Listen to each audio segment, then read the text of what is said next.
Paano nga ba ang masarap higupin kapag umuulan? Ito na. Temperado. Tsokolate. 8. Kape! 5 sa akin to. Kasi pagkakape gusto ko mas black o brewed coffee. Ano to? Parang ang laki ng lalagyan. Palanggana ba to? Ang lapad! Ano to palanggana? Ma'am Susan, huwag kang matakot. Hindi yan nangangagat. Ramen, buksan ko na mata ko. Ramen, kaya nga tayo mga pinamahilig tayo sa ramen. So ako, ire-recommend ko to. So 10 sa akin to. 10 ang ramen.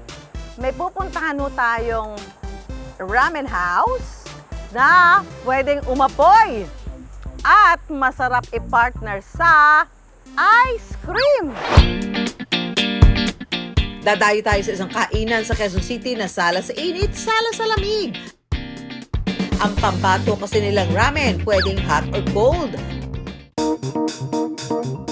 Ang may-ari ng kainang ito na si RJ, Certified Ramen Lover.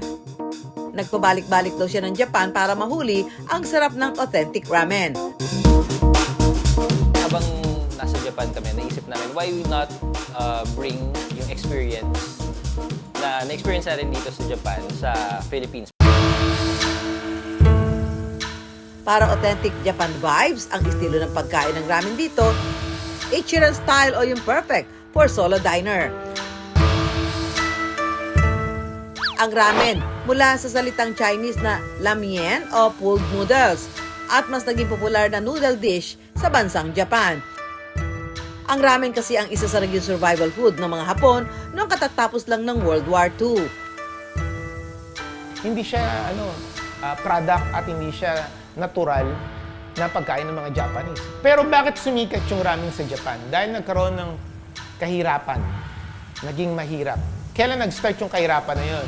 Binoba ng US yung Japan. So, ang nangyari noon, nagkaroon ng shortage sa mga pagkain. Nagkaroon din ng maraming supply ng mga products ang Japan. Ito nga yung wheat flour. So, ang daming wheat flour, ang pwede nilang gawin sa wheat flour, gawing noodles. Ang mainit na sabaw raw kasi noon, ibinebenta lang sa mga kalsada sa murang halaga. Kaya naging malaking bahagi ito ng kanilang hapag. Ang sarap ng bersyon ng ramen ni RJ, sinahugan pa niya ng gimmick. Gusto namin maglagay ng something quirky, so why not insert yung quirkiness ng mga Japanese? Sa pagluluto ng Thai ramen, una munang nilalagay ang noodle sa mainit na bowl. So make sure na yung broth natin naka-ready na rin siya pagkasalin nito para sure na mainit pa din yung ramen natin. Kikurage, or in Tagalog, tenga ng daga.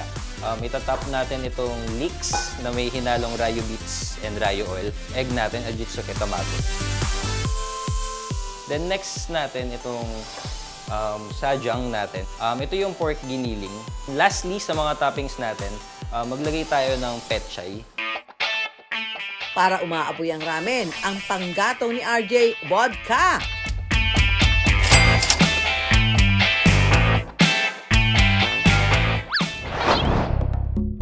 Ang ice cream ramen naman, naisip daw nila ang ideya nitong nakaraang summer, kung saan ang mainit na ramen pinapartneran ng vanilla ice cream para maging swak pa rin kahit tag-init. Yung tinatawag nating contrast sa temperature, masarap daw kumain yung bibig, sensation sa bibig na may natitikman kang malamig tapos may konting init. Minsan naman init tapos bakit kasi journey ng bibig mo yun. Kumbaga nagkakaroon ng iba't ibang sensation.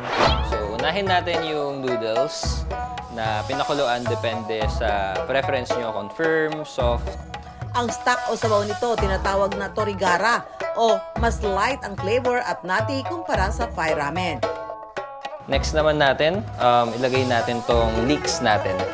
And then itong chashu natin, so smoke pork siya para mas maging crunchy and magkaroon ng texture yung ice cream ramen natin. Maglalagay tayo ng corn. So, nag-a-add din to ng konting sweetness. And then, lastly, maglagay tayo ng dalawang naruto. So, ano to? Japanese fish cake siya. So, additional toppings lang din siya. At syempre, hindi mawawala ang vanilla ice cream.